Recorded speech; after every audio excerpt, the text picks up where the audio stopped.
He told the players when they're in the tunnel to give them a bunch of flowers but wrapped in barbed wire.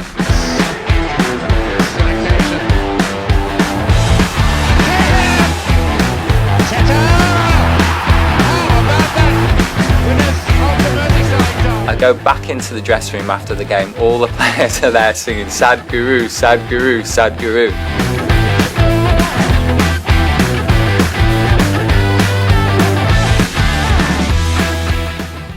I was I went and spoke to the Everton Football Club. Is anybody following English Premier League? Huh? So that's the best leagues in the world, English Premier League, highest quality. The best players play there. Now the Spanish league is getting much better, but still English league is, in terms of talent, it's great. So, the last time when I was in Birmingham, a young man attended the program, not the program, just a talk, an evening talk. So I didn't know anything about Sadhguru, I'd never heard of him until the day before. And then, just before it's about to speak, this energy just came into the room, it just hit me like a ton of bricks. And he's standing there, this guy, this incredible guy, and he starts speaking. So I went home and he was an incredible speaker, as you know. Incredible energy. And it really had a big effect on me. And so the next day I'm thinking, right, I'd love to get him in to speak to the players. Sadhguru is a big football fan and a big sports fan, as you know. So he agreed to come in and speak to the players, and I was so excited. So the next morning, it was a Saturday, he was coming in to kind of meet the players and watch training. And all of a sudden, I started to get very nervous. Normally, I don't feel stressed, but I was very stressed and nervous.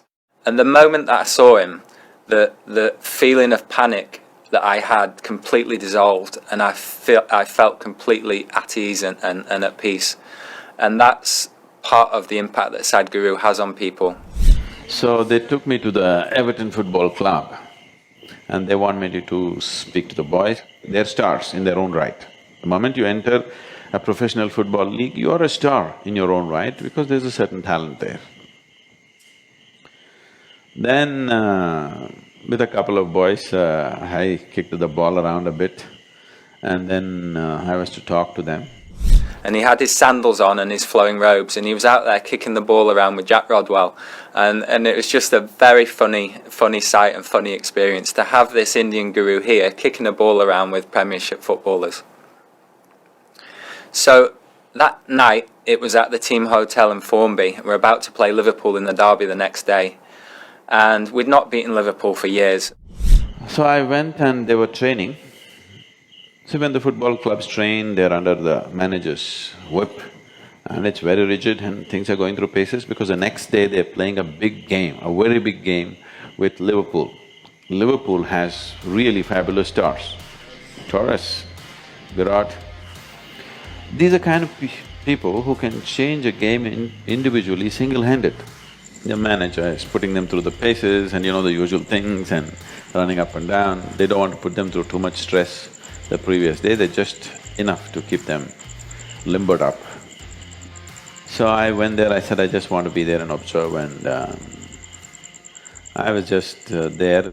So he comes into the room in his robes and the players are sat there, and I noticed immediately that the players, all of a sudden, they just got this, like they calmed.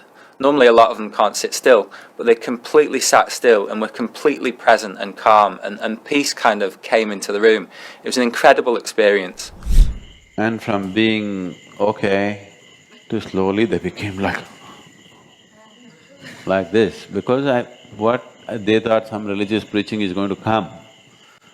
I just asked them a simple questions and made them look at life in a certain way, look at the game in a certain way. I'm not trying to teach them soccer, they know how to play soccer. But how to keep yourself? Just this an hour and a half talk. Next day, I had special pass to go and sit in the box for the game, and I went and sat for the game. And the one thing I remember is he told the players when they're in the tunnel and regarding the opposition is to give them a bunch of flowers but wrapped in barbed wire. And I won't go into what he meant by that, but it always stuck with me, and I know it stuck with the players as well. This, one of their stars is Tim Carey. Tim Carey is from Australia, and I saw this boy was just sitting there like this. I said, today when you enter the field, say nice things to the Liverpool players. He looked shocked, say nice things to them. I said, he's a forward. So I said, particularly go to the goalkeeper and say nice things to him. He looked like this, I said, yes, you do this and see. And I said, find out something about the goalkeeper's life. They said he had a daughter 3 months ago. I said, go and ask how his little daughter is doing. Just do it. And if he thinks it's a friendly, in his mind, for a moment if he becomes friendly with you and slackens down for a moment of slackness is what you need.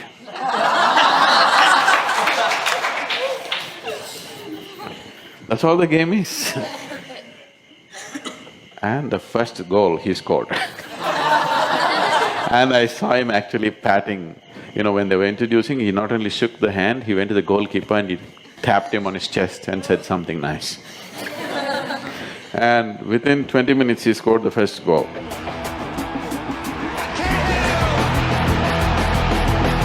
They scored one more.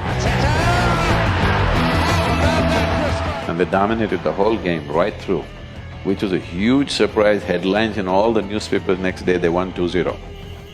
I go back into the dressing room after the game, all the players are there singing Sadhguru, Sadhguru, Sadhguru. And it was one of the best days of my life. And that evening on Match of the Day was just starting and it was just panning around, and it comes on to Sadhguru because he had the Everton shirt on that Jags had given him.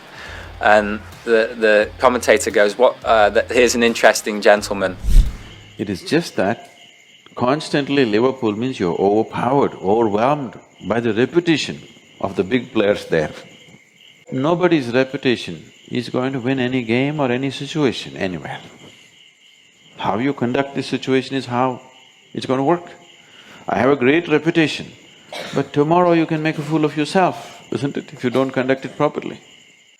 So reputations are to be respected when you walk on the street, never to be respected or even considered when you're actually in the situation or the game. So the impact that Sadhguru had on the players was huge, and he gave them meditation techniques like Isha Kriya, and I know that several of them still do it today, and several of them still follow Sadhguru, his talks, and he's a huge inspiration. And hopefully when this pandemic ends, that we'll be able to get him back in here and he can help a new generation of footballers succeed.